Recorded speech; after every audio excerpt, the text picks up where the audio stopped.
These are all the cross-references in the Bible. All right, let's see it. An extraordinary 63,000 links. So this is a visualization created by a man named Chris Harrison in collaboration with a pastor named Christoph Romheld. And it appears to be based on a data set that the two of them put together of Bible cross-references from the King James Version. At least that's what I gather from Chris's website, because as near as I can tell, Chris has never released this list of 63,779 cross-references, so I cannot go evaluate it to see where exactly it's coming from, or to interrogate the validity of all these cross-references that are being identified. And this brings up another observation. This is how Chris defines cross-reference.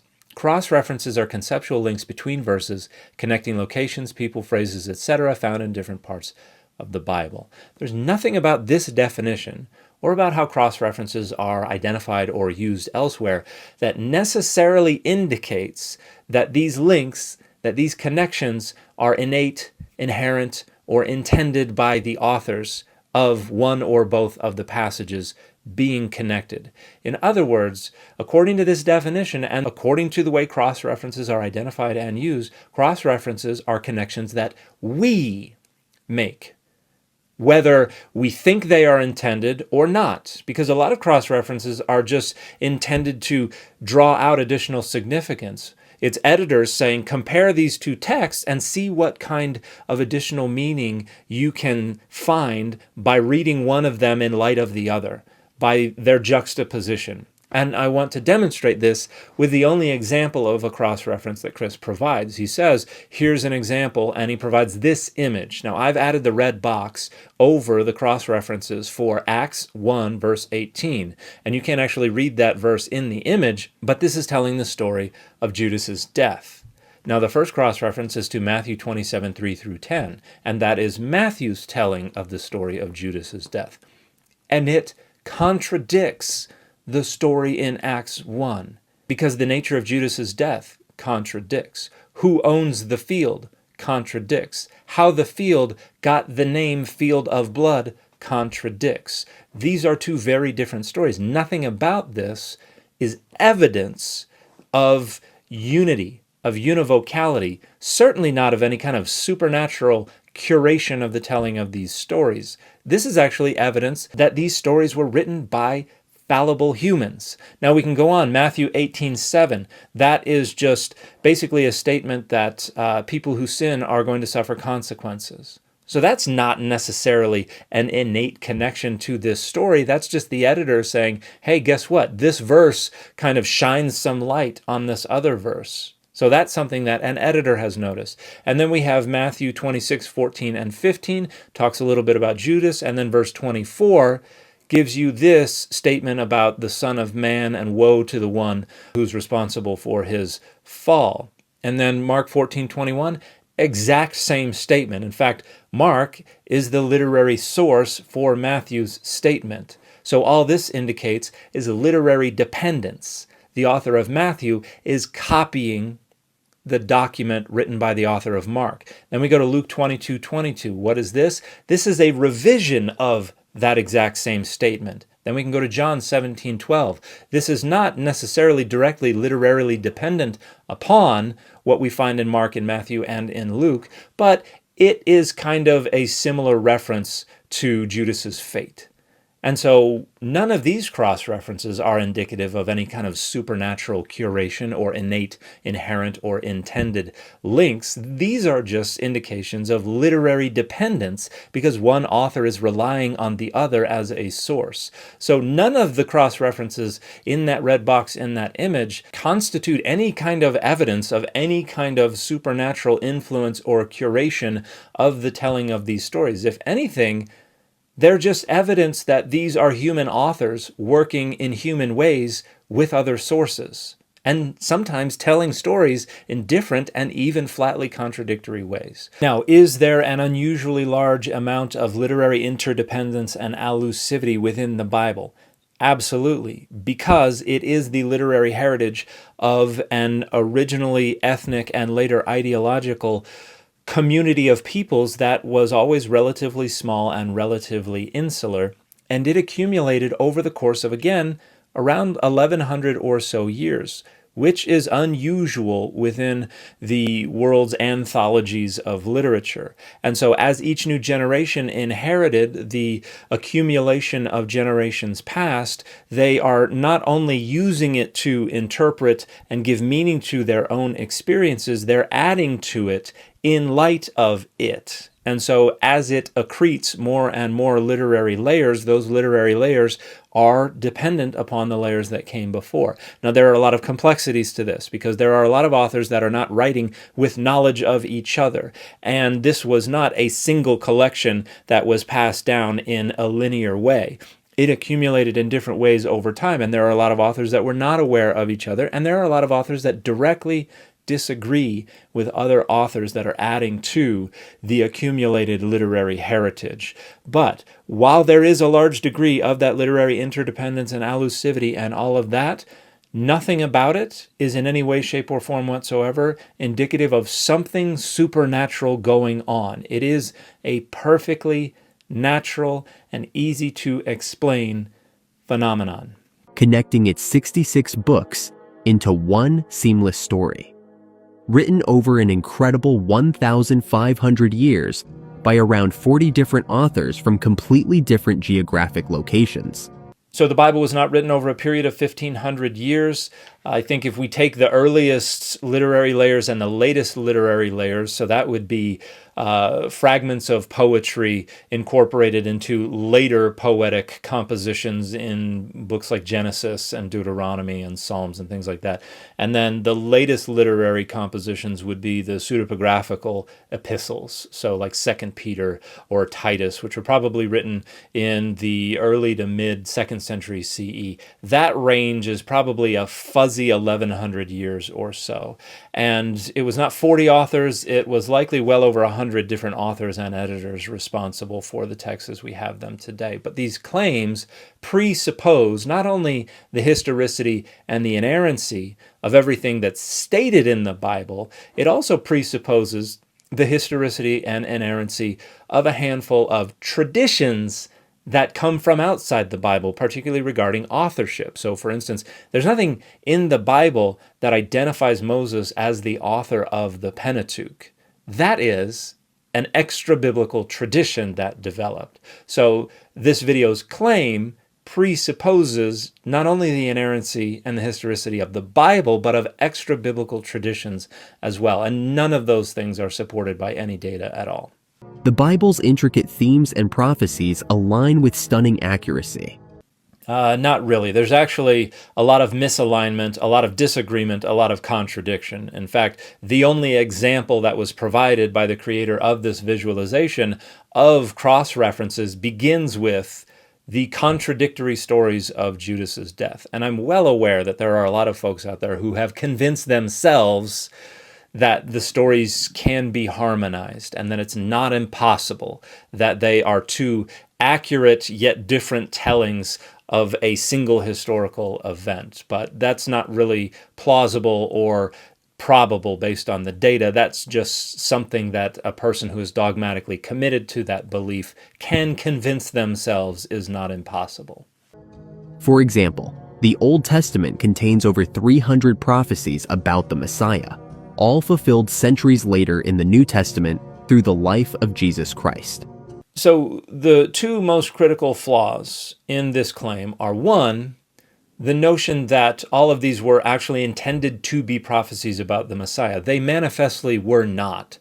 In fact, if you look at the first and the sixth entry on that chart, the first one saying he would be born of a virgin, the second one saying he would be called Emmanuel, those come from Isaiah 7:14, which was never intended to be a prophecy about any Messiah at all, and could not have been interpreted that way until 700 or so years later. Because the idea that the Messiah would be born of a virgin requires a specific interpretation of the Septuagint's translation of Isaiah 7:14. Because Isaiah 7:14 says nothing about a virgin. It says Alma, a young woman. And then it's not until the Septuagint rendered Alma with Parthenos, which can mean virgin, not necessarily, but can mean virgin. And then that had to be interpreted by the author of Matthew as a reference to a virgin birth. So this was written probably in the late 8th century BCE and could not have referred to the Messiah being born of a virgin until around 700 years later. And then the other thing it says is that he will be called Emmanuel. This is in Isaiah 7:14, but this is a reference to a prophecy that was supposed to have been fulfilled in the very lifetime of the king who is addressed in the passage. Isaiah 7:14 says, "A woman has conceived and will give birth to a son, and she will call his name Emmanuel." In the context of Isaiah, this is a promise that God makes to the king that he will see a sign in that this child who will be born in the future will be called Emmanuel, and that is a sign that the king can trust in God's promise that the coalition made up of Syria and the northern kingdom will be destroyed before that child is old enough to know right from wrong. And that refers to the destruction of the northern kingdom at the hand of the Assyrians in 722 BCE. So this was an ex eventu prophecy. It was written after the fall of the northern kingdom in 722 BCE, but the intended fulfillment of this prophecy was the fall of the northern kingdom in 722 BCE. So this prophecy was already fulfilled even before it was written. But when we read it as a prophecy about a Messiah 700 plus years later who would be born of a virgin, what we're doing is interpreting it according to a renegotiation of the prophecy that took place 700 plus years later. This is not a prophecy about the Messiah, certainly not one that is fulfilled by the life of Jesus. And that brings up the second critical flaw. Every single one of these prophecies is the result of the New Testament authors writing their stories about Jesus so as to make them fulfillments of these prophecies. And so to say these were all fulfilled is to presuppose, without argument and without evidence, that the New Testament is a verbatim kind of literary footage of what actually happened. And the data flatly contradict that, because many of the ways these stories are told contradict each other between the different Gospels. So this claim about prophecies just utterly falls to pieces once you start thinking critically and stop presupposing all of the dogmas that you're trying to prove. Take these verses, for instance. More than 700 years before Jesus' birth, the prophet Micah foretold that he would be born in Bethlehem. And guess what? There's no actual indication that Jesus was born in Bethlehem, because Paul never once says anything about Bethlehem. Mark never once says anything about Bethlehem. The first time we get a reference to Jesus being born in Bethlehem, it's in Matthew's nativity account. And then we also have it in Luke, and then there's one passing reference to the Messiah coming from Bethlehem in John. And so this is likely a secondary accretion to the Jesus tradition that arose as a result of people saying, hey, this is Jesus of Nazareth. The Messiah is supposed to be born in Bethlehem. And so we have the production of a tradition about Jesus being born in Bethlehem. Apart from the nativity accounts of Matthew and Luke and that passing reference in John, there is no reference anywhere in the entire New Testament, not only to Jesus being born in Bethlehem, but to Bethlehem at all. And so that is not the fulfillment of prophecy. That is New Testament authors creating a tradition about Jesus being born in Bethlehem precisely to fulfill the prophecy. Over 500 years before it happened, Zechariah described his betrayal for 30 pieces of silver. And there's only one author in all of the New Testament who actually says that Judas was paid 30 pieces of silver, and that's Matthew, the author who changes the stories the most to make them fulfillments of Hebrew Bible prophecy. Because when you look in Mark and you look in Luke and you look elsewhere, they just say the chief priests paid Judas. They never say anything about 30 pieces of silver. Isaiah vividly prophesied his suffering, death, and resurrection 700 years in advance. Isaiah 53 tells the story of the suffering servant who is identified earlier in Isaiah as a personification of the nation of Israel. And so Isaiah 53 is kind of narrativizing the sufferings of Israel using this personification of corporate Israel as a person who goes through all of these sufferings. This is not a prophecy about the Messiah at all. And in fact, I don't think there's a good case to make that there's any part of the Hebrew Bible that prophesies about the Messiah actually suffering and dying and resurrecting. I think that that is an innovation that did not take place until the followers of Jesus were left wondering what to do now after their leader had been executed. And what they came up with was a reinterpretation of the Messiah as someone who was expected to suffer and die and resurrect all along, which meant they had to take passages that were never about the Messiah and make them about the Messiah. And I think that's what's going on in Isaiah 53. I have seen some scholars argue that the interpretation of Isaiah 53 as a future Messiah was something that was starting to bubble to the surface at the end of the 1st century BCE or the beginning of the 1st century CE within Greco-Roman period Judaism. I don't think the argument, however, is particularly convincing. And King David predicted that his hands and feet would be pierced 1,000 years before crucifixion even existed. So there are two critical flaws here. The first is that Psalm 22 is not a prophecy about the Messiah. Psalm 22 is a lament psalm where the psalmist is lamenting things that have already happened to them. So it's not about the future at all. Its reinterpretation as a prophecy about the Messiah is another outcome of that renegotiation that had to take place when the followers of Jesus witnessed their leader being executed. So then they went back into the Hebrew Bible and had to take things about suffering and death that were never about a Messiah that was coming in the future and reinterpret them as about a Messiah that was coming in the future. The other problem is that Psalm 22 doesn't say anything about crucifixion. And the English translation, pierced my hands and my feet, is problematic on multiple levels. To begin, pierce is not a good translation of the verb that is reconstructed here, because the verb, which would be kara, means to dig out. The focus is on the material that is removed from something, and then the space or the gap that is left by the removal of that material. So it has to do with digging out canoes and digging out canals and things like that. The notion that it means pierced is based on squinting at this and wanting it to mean pierced and saying, I think we can kind of understand that to refer to driving nails through somebody's hands and feet, and that's just not plausible. And the other problem is that even to get to that verb, you have to fiddle with the Hebrew, because what we have in the Masoretic text doesn't support that at all. It says, as a lion, my hands and feet. And so you have to go back to a Dead Sea Scroll manuscript, and we have to say, no, that yod's definitely a vav. And we have to give priority to the reading that we find in that Dead Sea Scroll manuscript that we have interpreted, just to get to the notion that it means they dug out my hands and my feet. And that doesn't get us close to a reference to crucifixion, and it was never a prophecy about the future to begin with. So this entire case is built upon the presupposition of the conclusion. This entire case is, as long as you already believe that the Bible is inspired, this is evidence that the Bible is inspired.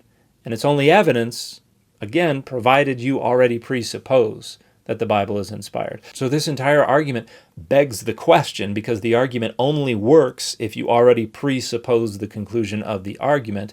And this is what apologetics is. It's trying to simulate and perform competence and confidence. It's trying to make it sound like an argument to people who don't need a very robust argument, who already agree, who just want to be convinced that their agreement is valid and so can accept a fundamentally fallacious and a laughably weak argument. And that's all this is. And the fit for this video has been a Marvel ensemble.